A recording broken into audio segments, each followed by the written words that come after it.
Breaking news just coming in. One civilian killed in Zainapura area of Shopian in crossfire between CRPF personnel and terrorists. CRPF has issued a statement on the death of a civilian. CRPF official version says, and I quote, CRPF party was out for area domination. Terrorists fired upon them. CRPF also retaliated. During the crossfiring, one person died, credential being ascertained.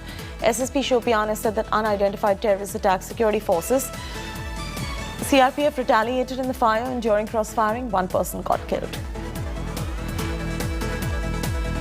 Kamaljeet is now joining us live for the very latest. Kamaljeet, what else are we picking up as far as the Jammu and Kashmir civilian killings are concerned? Because these seem to be targeted killings, and since you track the Home Ministry, if you could give us their version of what they plan to do next. See, unfortunately, the past 2 weeks have been extremely bad as far as Jammu and Kashmir is concerned, whether it's in regards to the civilian killings or, for that matter, security forces. Here, there have been allegations coming in regarding CRPF that they fired upon this particular man.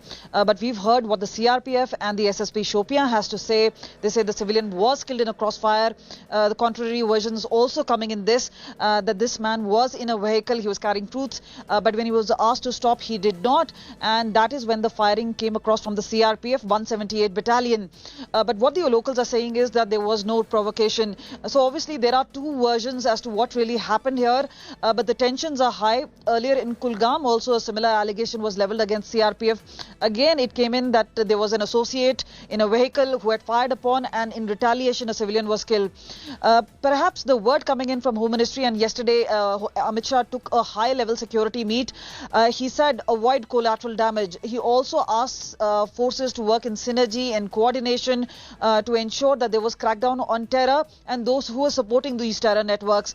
But clearly, even if security forces do not wish to target civilians in a certain sense, it does seem that there have been instances where there have been serious allegations leveled.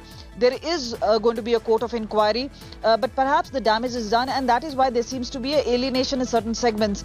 Obviously, people do want answers as to what really transpired, because there are versions which are contrary. But in conflict zone and in J&K in the past few weeks, we've seen escalation of violence. Almost 13 civilians killed in the past 14 days, and an equal number of security force personnel killed. So the tensions on ground are real.